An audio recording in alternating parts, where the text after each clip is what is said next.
네, 오늘 우리에게 주신 말씀 같이 읽겠습니다. 이사야 40장 6절 말씀입니다.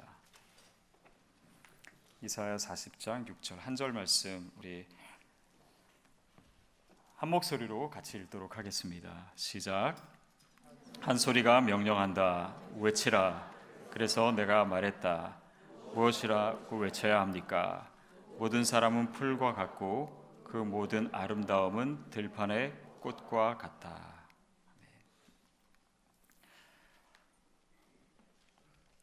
지난주에 이제 저와 제 아내가 저희 아들에 대해서 얘기를 하면서 이제 얘도 나이가 한 살 한 살 먹어가는데 뭔가 인생의 진로를 고민해야 되지 않나 그런 얘기들을 나누면서 하나님께서 이 아이를 통해서 무엇을 하기를 원하실까를 일주일 동안 좀 집중해서 기도해 보자 그런 이야기를 나눴습니다.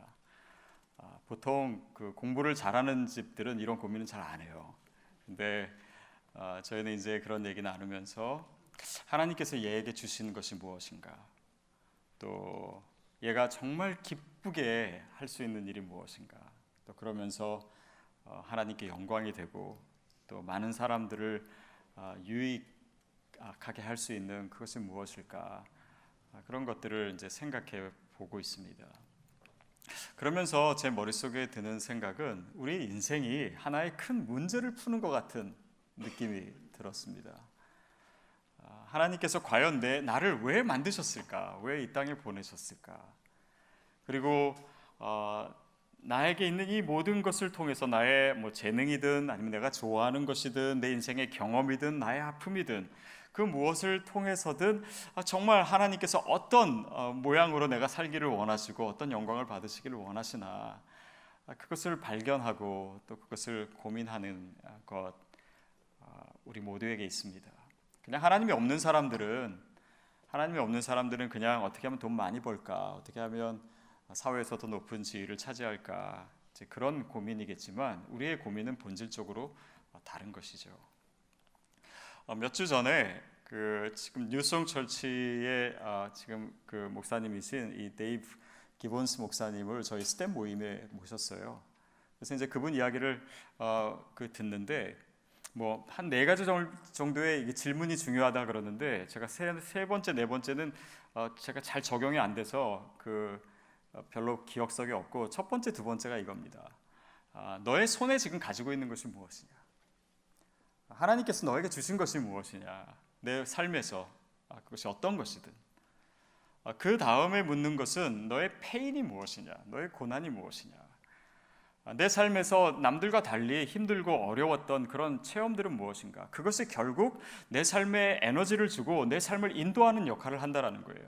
결국 그 아픔으로 인해서 내가 다른 사람을 더 위로할 수도 있고, 그 경험을 통해서 나에게 주신 힘과 위로와 또 하나님을 만나는 체험과 이 모든 것들이 비전을 발견하는 데 사용된다라고 하는 것이죠. 어쨌든 이런 모든 것을 통해서 우리 인생의 문제를 푸는 거예요. 근데 그 문제를 푸는 데 있어서 가장 중요한 것은 무엇을 기준으로 삼는가입니다. 왜 내가 이 문제를 풀려고 하느냐? 돈 많이 벌려고 풀려고 하느냐? 아니면 내가 행복해지려고 풀려고 하느냐?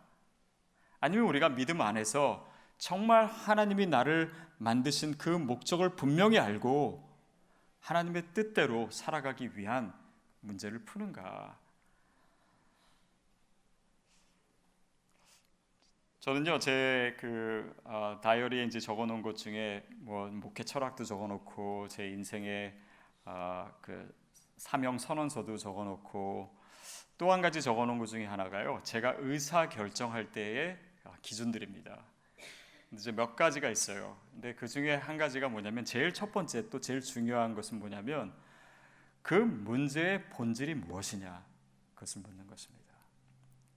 내가 왜 이거 가지고 고민하고 결국 이것에 대해서 한다 안 한다 아니면 이런 것들을 결정할 때 무엇을 기준으로 하는 것인가, 그리고 그것이 본질을 질문하고 있는가, 본질을 담고 있는가, 그것을 질문하죠. 저희 3부 예배 때 이제 그 1분 동안 교제를 하지 않습니까? 다 일어서 가지고 이제 1, 2부 들으시는 분 잘 모르실 텐데 다 일어서서 그 이제 서로 인사를 나누고 교제하라고 하는데 그게 생각보다 쉽지 않은 거예요.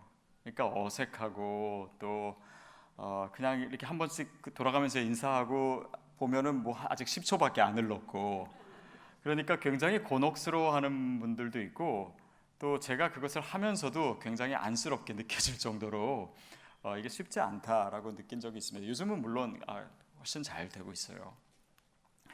제가 예배를 이런 식으로 이제 바꾸고 뭐 제가 바꿨다기보다는 우리가 같이 이렇게 바꾸고 하면서 저희 예배에 대해서 질문하는 그 다른 교회 목사님들이 참 많습니다.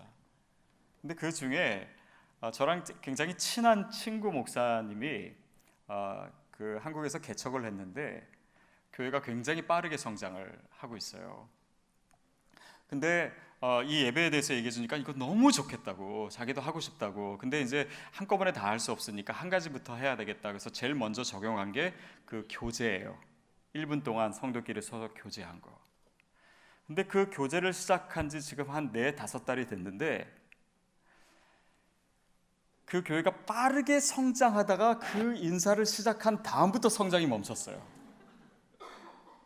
뭐 그게 정확한 이유는 잘 모르겠습니다. 그렇지만 사람들이 매우 불편해한다라는 거예요.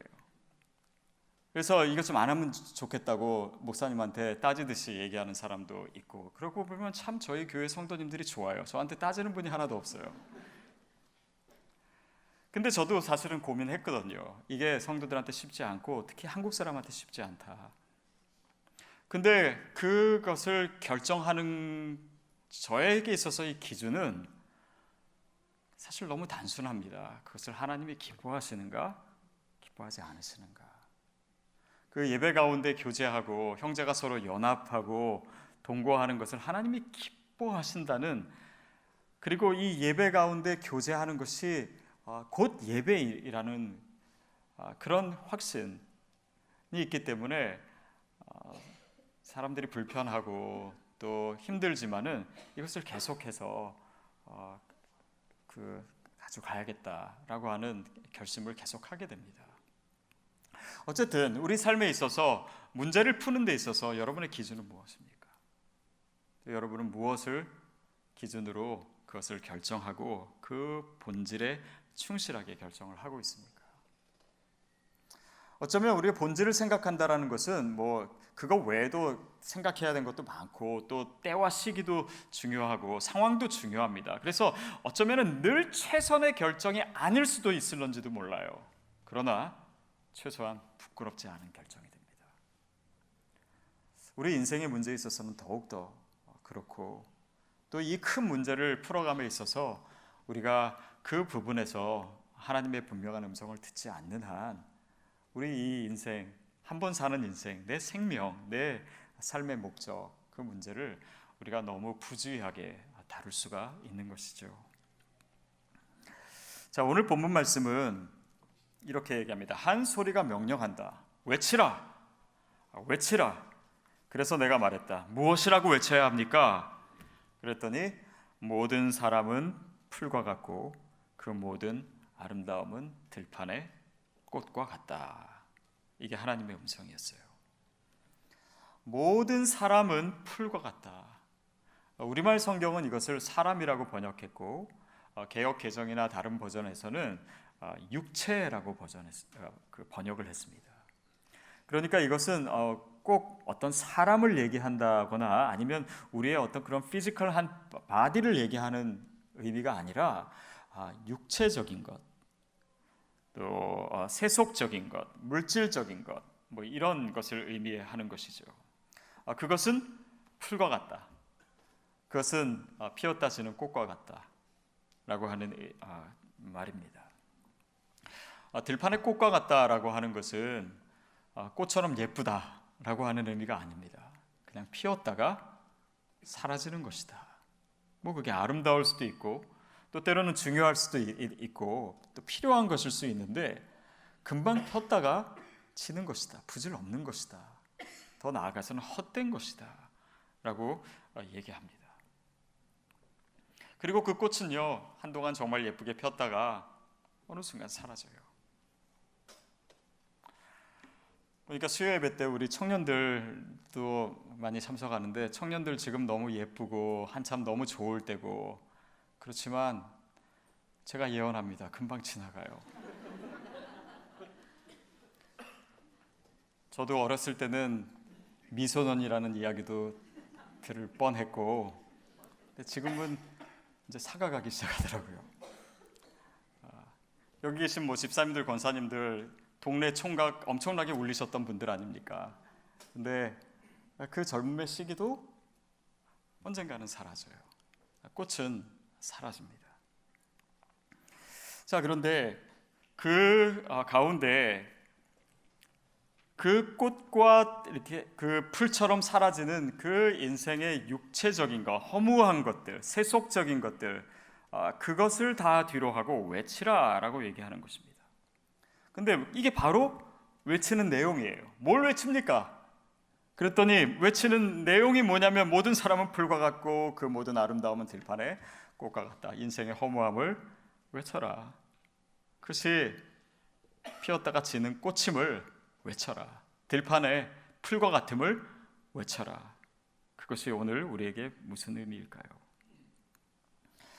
아마도 이 선포를 듣는 유다 백성들은 지금 포로기 가운데 있고 힘든 시간을 지내고 있고, 인생이 내 뜻대로 안 되는 거구나 라고 하는 것도 절실히 깨닫고 있었을 테고, 또 내 뜻대로 된 것이 있다라고 해도 그것이 정말 지속적인 또 궁극적인 만족을 주지 못한다라고 하는 것도 깨닫게 되고, 그런 광야 같은 시간을 지내면서 이 진리를 하나님으로부터 듣지만 그의 삶으로 듣고 있는 것이에요.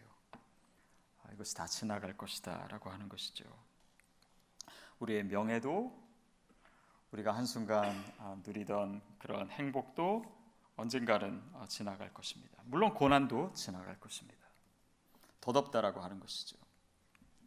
어니스트 해밍웨이의 노인과 바다라고 하는 소설을 여러분 잘 알고 계십니다. 영화로도 만들어지고, 근데 이 노인이 작은 조각배 한 척을 끌고 큰 바다로 나가서 이 티브론이라고 하는 엄청난 큰 상어를 낚죠. 그거를 아주 힘겹게 낚는 장면이 이 책에 잘 묘사가 되어 있습니다. 그래서 정말 그 큰 고기를 낚을 수 있을까 싶었겠지만 결국은 그 일에 성공을 하고 그 배에 매달고 돌아옵니다. 자, 항구로 돌아오는 가운데 너무 지치고 너무 힘들어서 잠깐 잠이 들었는데, 항구에 돌아와 보니까 다른 물고기들이 그 상어를 다 뜯어 먹은 거예요. 앙상하게 뼈밖에 안 남은. 그것이 우리 인생을 보여주는 것이고, 또 그 소설에서 얘기하고자 하는 것입니다.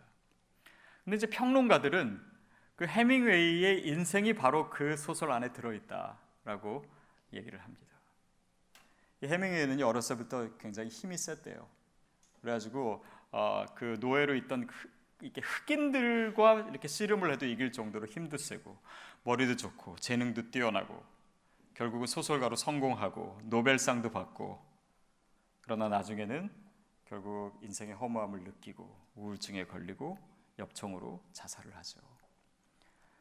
그러니까 그 인생 자체가 이 소설에 우리 인생의 궁극적인 이 허무함을 보여주는 주제를 보여주고 있다라고 하는 것입니다. 뭐 인생까지 아니더라도 저는 사실은 공부하면서 그거 참 많이 느꼈습니다. 이 지식의 허무함이라는 것은 학문을 깊게 들어가고 깊게 들어가면 절대적인 게 없더라고요. 이론이더라고요. 그리고 그것은 언제나 반론이 가능하더라고요. 그러니까 그 싸움은 내가 어떤 원칙을 발견했다, 어느 정도 명성을 얻고 그럴 수는 있겠지만은 절대 진리를 얘기하는 것이 아니더라고요. 진리라고 하는 것도 얼마나 상황적인지, 진리라고 하는 것이 얼마나 그 안에 힘의 논리가 있는지, 또 그 지식이라고 하는 것, 그 안에 얼마나 많은 이 정치가 있는지, 그런 것도 깨닫게 되고, 또 인간의 이성의 한계를 느끼게 되고, 결국 그것도 허무한 것입니다.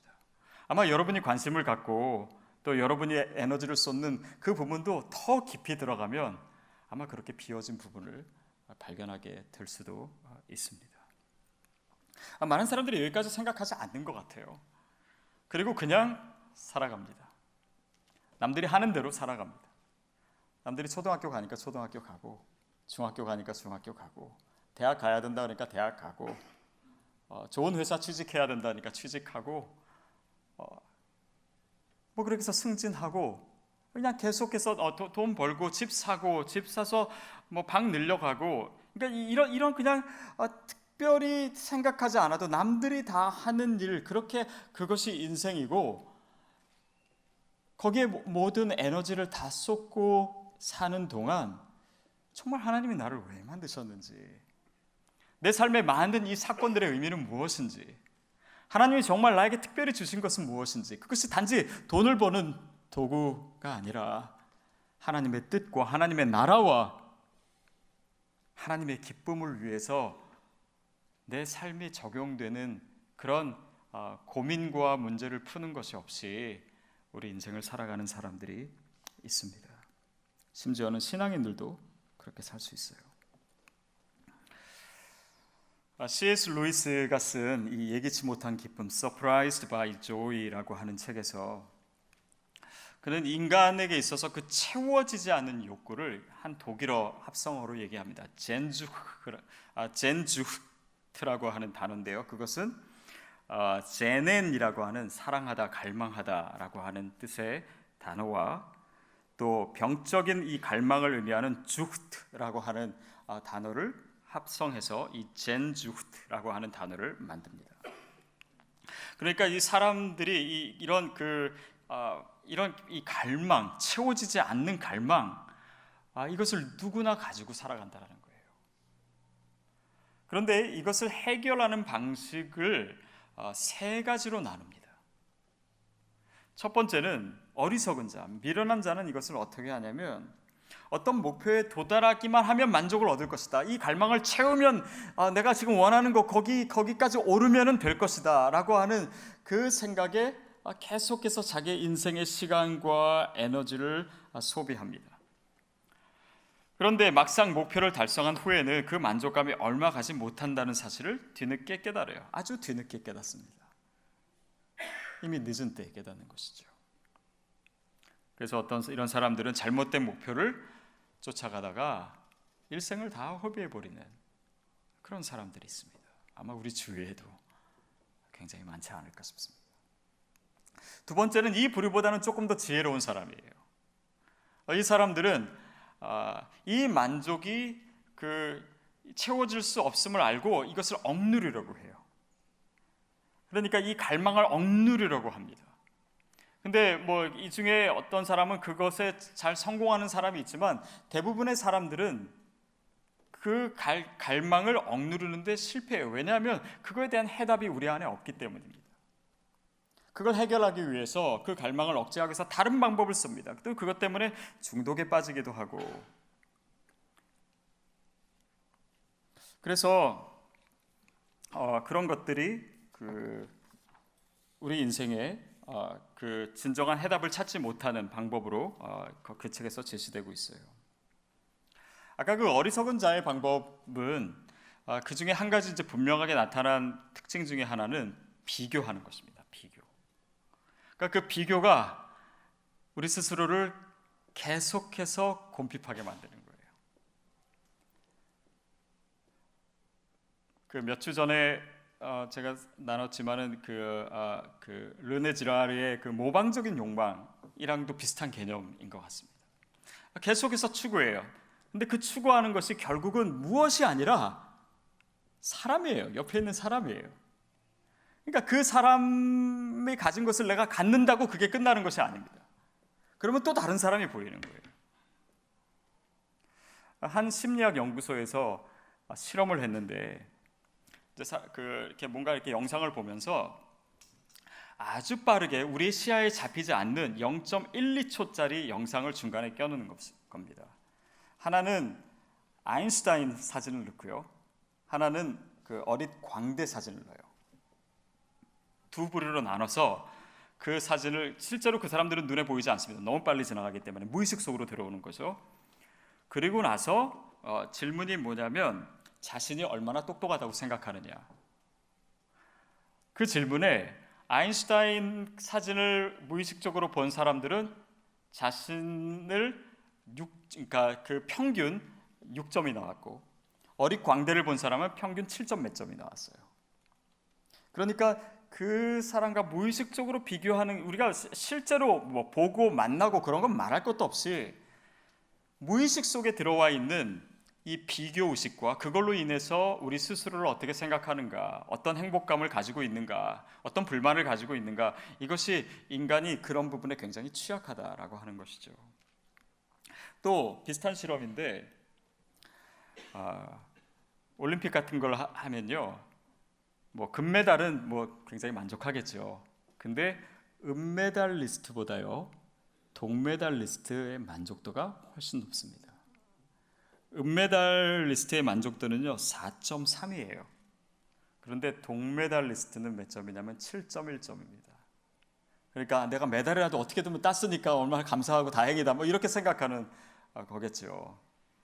그러니까 이것도 비교에서 오는 것입니다. 또 TV를 자주 보는 남성들은 이성 친구나 배우자가 매력적이지 않다라고 판단하는 경향이 있대요. 그래서 그 청년 여러분, TV 많이 보는 남자랑 사귀지 마십시오. 제가 이거 읽으면서 제가 왜 갱년기 여성들이 남편들을 박대하는지를 알았어요. 왜냐하면 여성들이 드라마를 많이 보기 때문에, 맨날 송중기 보기 때문에 그런 거 아닌가 싶었습니다. 어쨌든 어리석은 사람들은 그렇게 하고, 또 그보다 조금 더 지혜 있는 사람도 결국은 인생의 해답을 갖지 못한 채 그것을 억누르기만 하니까 결국 거기에도 해답이 없고, 이 C.S. 루이스가 제안하는 세 번째 방법은 이것입니다. 인간에게는 그런 갈망이 있다라고 하는 것을 알고, 그리고 그 어떤 것도 그 갈망, 그 젠즈후트를 채워줄 수 없다라는 것을 알고, 또한 이 세상의 그 어느 누구도 그 갈망을 제어할 수 없다라고 하는 것을 아는 것입니다. 여러분, 인간의 마음에는 세상의 것들로 채워줄 수 없는 부분이 있습니다. 우리의 인생의 가장 중심에.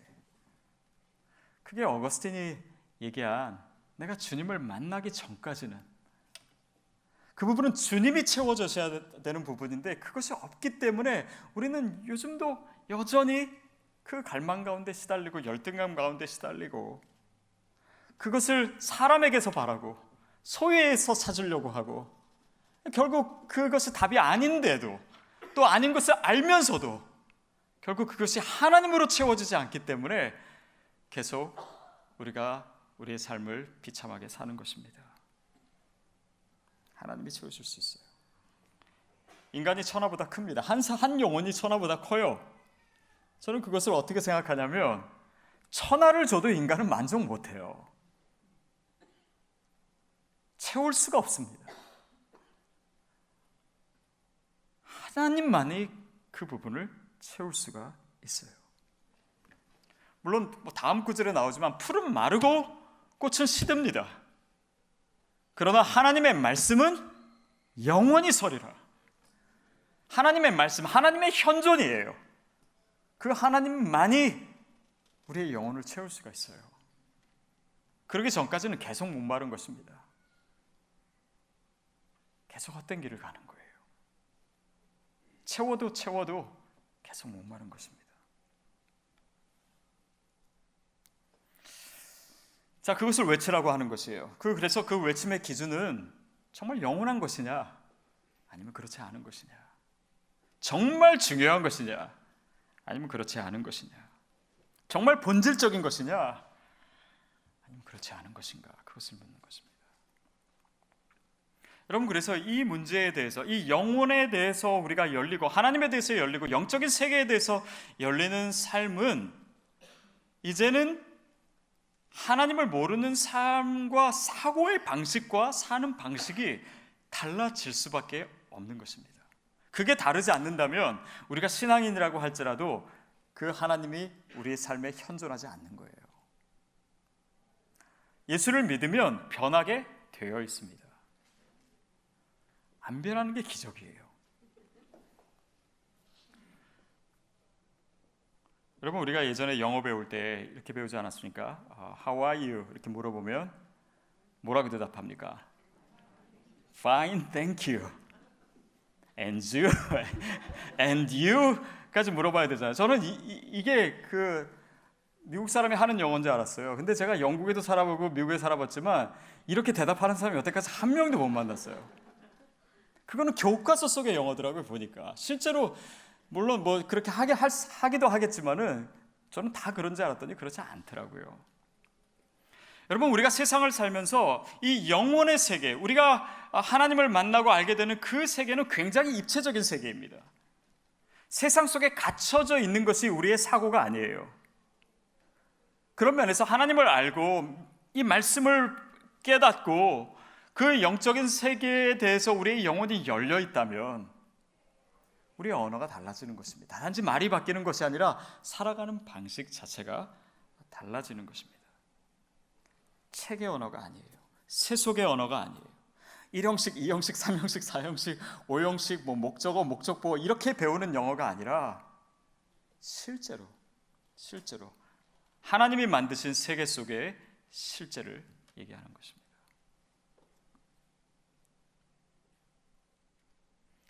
제가 어제 한 분을 신방했어요. 굉장히 어려운 수술을 한다고 해서 저희 교회 성도님은 아닌데 이제 가서 신방을 했습니다.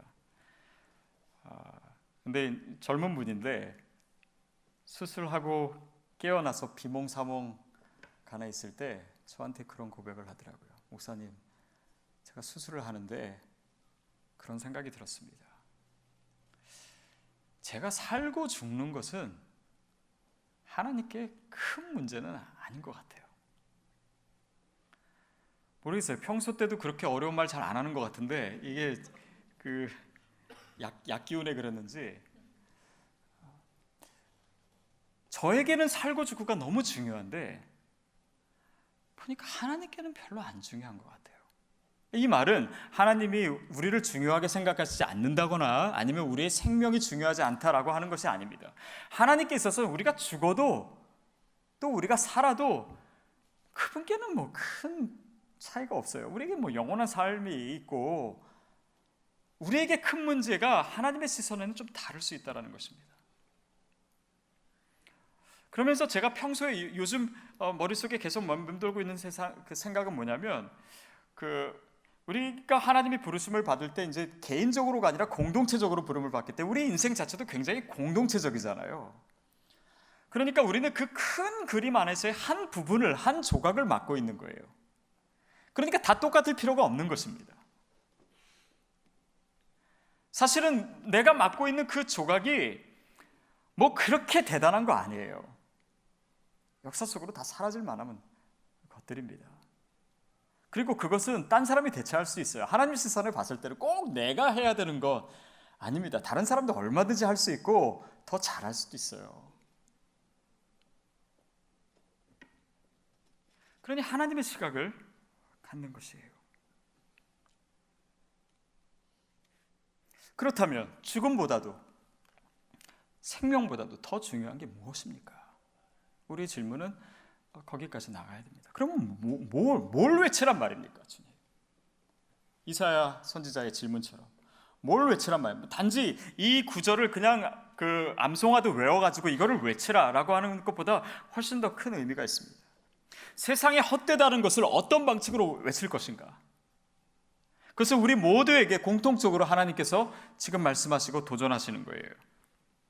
세상에 헛되다라고 하는 것을 외치다라고 하는 것은 달리 말하면 진짜를 외쳐라 라고 하는 뜻도 됩니다.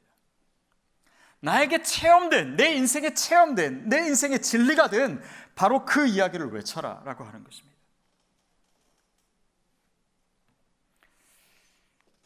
7절에 보면 그것이 하나님의 말씀이다. 하나님의 말씀이 영원하다라고 하죠. 결국 저는 이것을 두 가지로 우리가 생각할 수 있다라고 느낍니다. 하나는 아주 직접적인 거예요. 복음입니다. 저와 여러분이 직업도 다르고 또 살아가는 모습도 다르고 그렇지만 성격도 다르고 동일하게 외쳐야 되는 것은 복음입니다.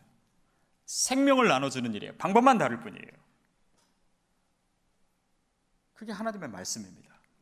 다시 말하면 말씀이 육신이 된 예수 그리스도를 외치는 것, 그게 바로 저와 여러분이 외쳐야 되는 거예요. 세상이 헛되다라고 하는 것은 물론 그렇게 외칠 수도 있겠지만 진짜를 외침으로 예수 그리스도만이 생명이고 예수 그리스도만이 내 인생에 가장 중요하고 그분을 통해서만 구원받을 수 있고 그분이 우리 인생의 전부라고 하는 사실은, 그리고 또한 그렇게 살아가는 모습은 세상의 헛것임을 보여주는 것입니다. 외치는 것입니다. 말하는 것입니다. 로마와 그리스, 히브리 등의 초기 문화권에서는요, 물론 지금도 그럴 수 있겠지만 이런 승전보처럼 좋은 소식을 가진 사람은요 높은 산에 올라갔습니다. 그래서 외쳤어요. 여러분, 이것이 바로 우리가 인생을 열심히 살아야 되는 이유입니다. 물론 사회적으로 높지 않아도 괜찮아요. 그 기준을 얘기하는 것은 아닐 수 있습니다. 그러나 우리가 최선을 다해서 살아야 되는 것은 맞아요. 그리고 어느 부분에서는 여러분이 차지하고 있는 위치가 외치기에 좋은 위치가 되는 것도 분명히 있습니다. 직업과 상관없이 여러분의 삶의 모습 때문에 또 여러분이 처해진 환경 때문에 높이 올라가서 외칠 수가 있습니다. 아니면 그것이 여러분의 소유일 수도 있습니다. 여러분의 직위일 수도 있습니다. 여러분의 영향력일 수도 있어요. 여러분이 높아져야 된다면 바로 그 이유입니다. 그것 외에 그냥 높이 올라가가지고 야호 외치고 내려올 거면 그 높아지는 것은 아무 의미가 없습니다. 여러분, 높아질 자신 있으세요? 네, 그러셔야 됩니다. 저는 모르겠어요. 제 자신이 좀 교만하다고 할 수 있겠지만 저는 하나님이 저 같은 사람 쓰셔야 된다고 생각했어요. 왜냐하면 제가 다른 부분에서 온전해서가 아니라 제가 하나님 나라에 대해서 갖는 꿈은 제가 생각해도 기특해요. 이 꿈은 하나님 분명히 기뻐하시는 것이 분명하기 때문에. 그러면 물론 하나님이 다른 사람 쓰실 수도 있겠지만 기왕이면 하나님 나를 통해서 하나님의 일을 해주세요. 그런 마음을 감히 갖습니다.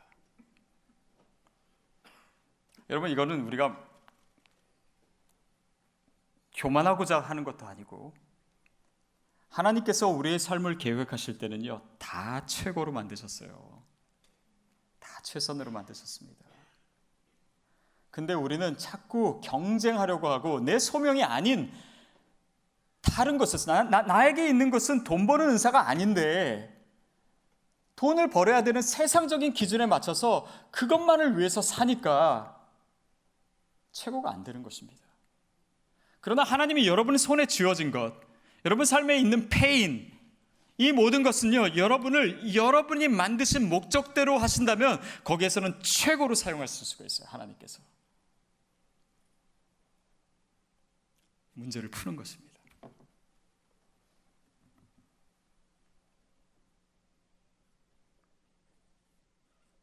복음을 전하기 위해서입니다.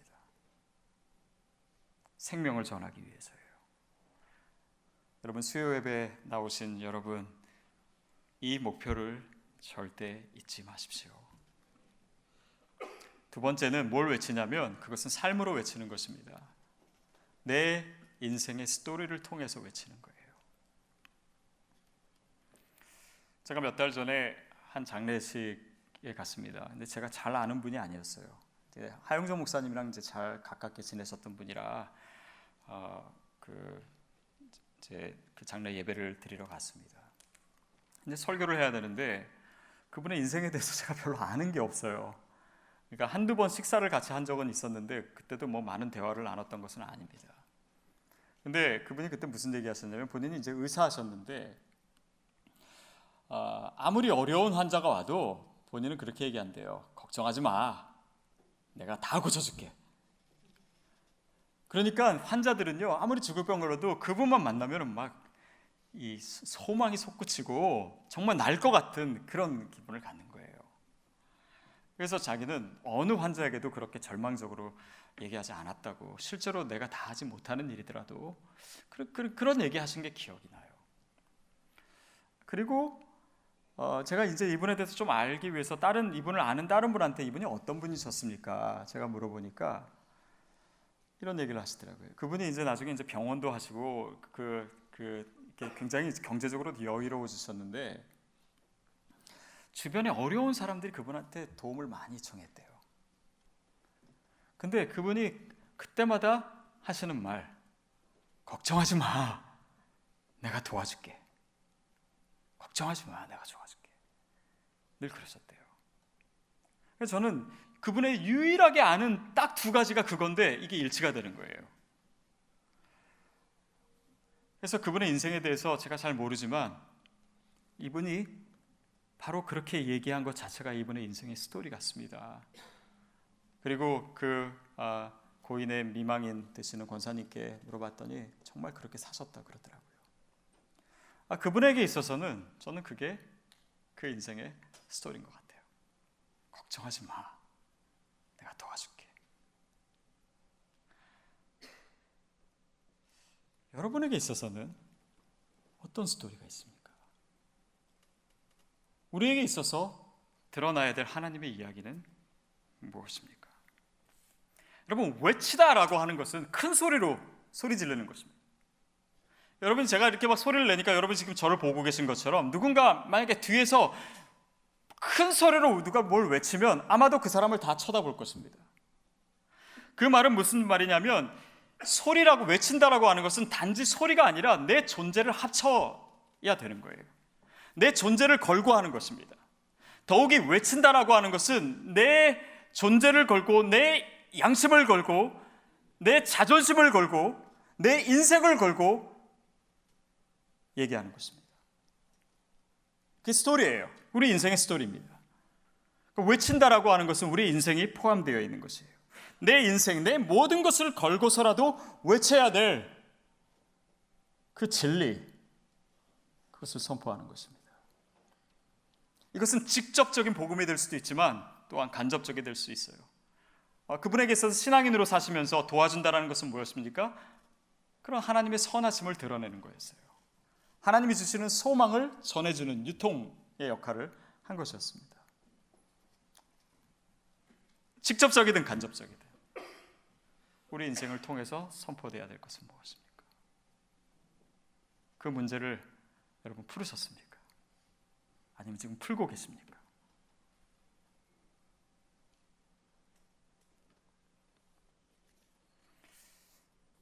그게 우리의 삶의 메시지고 우리 삶을 통해 세상에 외쳐야 될 가장 가치 있는 소리입니다. 그것으로 인해서 기억되는 거예요. 그 소리로 인해서 여러분의 자녀가 여러분을 기억할 것입니다. 우리 주변의 사람들이 바로 그 메시지로 저와 여러분을 기억하는 거예요. 많은 거 기억하지 않습니다. 그리고 그것이 바로 하나님께 기억이 되는 것입니다. 저는 그것이 하나님이 저와 여러분을 만드신 목표와 일치가 되기를 바랍니다. 우리가 믿음을 갖고 자아가 회복되고 하나님의 말씀을 깨닫고 주님을 만난다라고 하는 이 신앙의 여정에 이 모든 것들이 포함되어 있어요.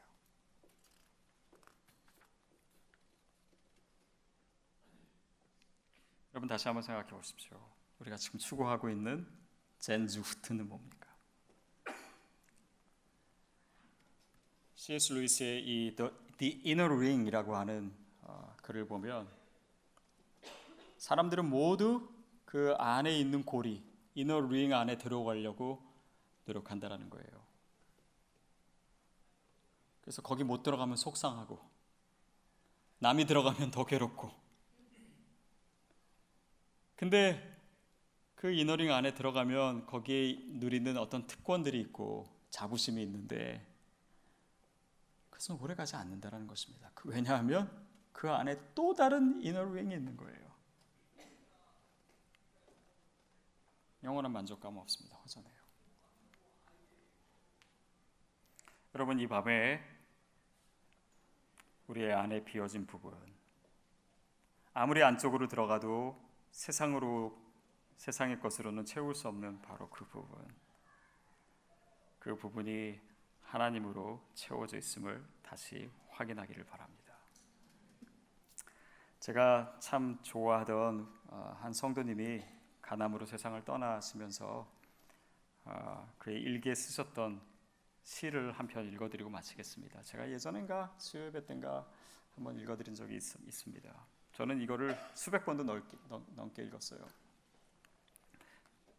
그분이 이제 투병하면서 삶이 얼마 남지 않았을 때 쓴 글입니다. 큰 병에 걸려 죽을 수 있는 사람은 이런 것을 경험하게 됩니다. 무엇을 하고 살았어야 하는데 하지 못했구나. 사랑을 많이 하고 살았어야 하는데 너무 부족했구나. 헛된 욕심에 매달리지 않았어야 했는데 안 해도 될 일, 내 생각, 내 뜻에 너무 집착했었구나. 이 세상에 많은 논리가 허망한 것들이었음을 보게 됩니다. 그래서 TV가 싫어졌습니다.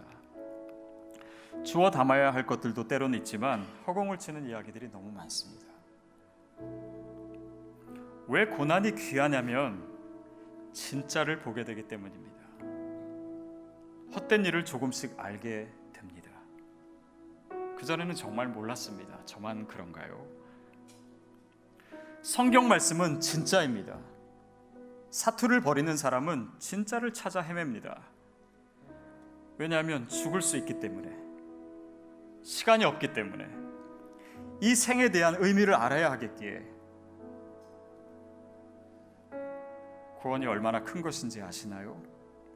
그 크기가 얼마나 큰 것인지 아는 사람은 비록 육체의 생명이 끊어져도 감사할 수 있음을 알았습니다. 그 고난을 통해 구원의 크기를 알았습니다. 그렇다면 고난은 유익입니다.